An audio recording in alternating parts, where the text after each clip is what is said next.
మాకైతే మార్నింగ్ సుప్రభాతం కాగానే దర్శనం అయింది.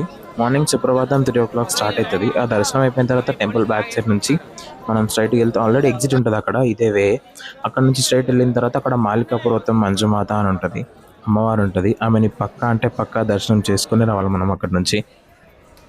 దర్శనం అయిపోయిన తర్వాత అక్కడ నుంచి స్ట్రైట్గా అండర్ గ్రౌండ్ లాగా ఉంటుంది. అండర్ గ్రౌండ్ నుంచి వస్తాము అంటే ఈ మెట్ల కింద నుంచి మనం వస్తాం అంటే అక్కడ అండర్ గ్రౌండ్ ఉంటుంది. ఆ స్వాములు నిలబడ్డారు కదా, అక్కడ నుంచి అండర్ గ్రౌండ్ వస్తుంది. అక్కడ నుంచి మనం ఇక్కడ సైడ్కి వస్తాం. వెళ్ళేటప్పుడు అట్లానే వెళ్తాము, వచ్చేటప్పుడు ఇక్కడ నుంచి వస్తాము. దీన్ని భస్మగుండం అంటారు. మనకి భస్మగుండం రైట్ సైడ్ ఉంటుంది. ఎగ్జాక్ట్ లెఫ్ట్ సైడ్ ప్రసాదం కౌంటర్ ఉంటుంది. చాలా అంటే చాలా కౌంటర్స్ ఉంటాయి అక్కడ.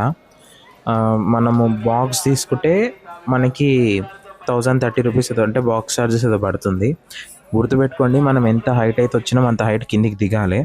కాబట్టి ఎంత ప్రసాదం తీసుకెళ్ళాలనేది మీ మీద డిపెండ్ అయి ఉంటుంది. మీరు ఫస్ట్ టైం వచ్చి ఉంటే అందరికీ తీసుకోవాలని ఉంటుంది, కాబట్టి అందరు తీసుకోండి, మీ పేషెన్స్ అది. నేనైతే ఎవ్రీ టైం వచ్చిన ప్రతిసారి ఒక బాక్స్ మొత్తం తీసుకొని వెళ్తాను. ఇక్కడ నుంచి ఇక మళ్ళీ మనం రిటర్న్ స్టార్ట్ కావాలి కిందికి. మనకి ఎన్ని అవర్స్ పడుతుంది అనేది యాక్చువల్లీ పైకి ఎక్కడం కంటే కిందికి దిగడమే చాలా కష్టం ఉంటుంది.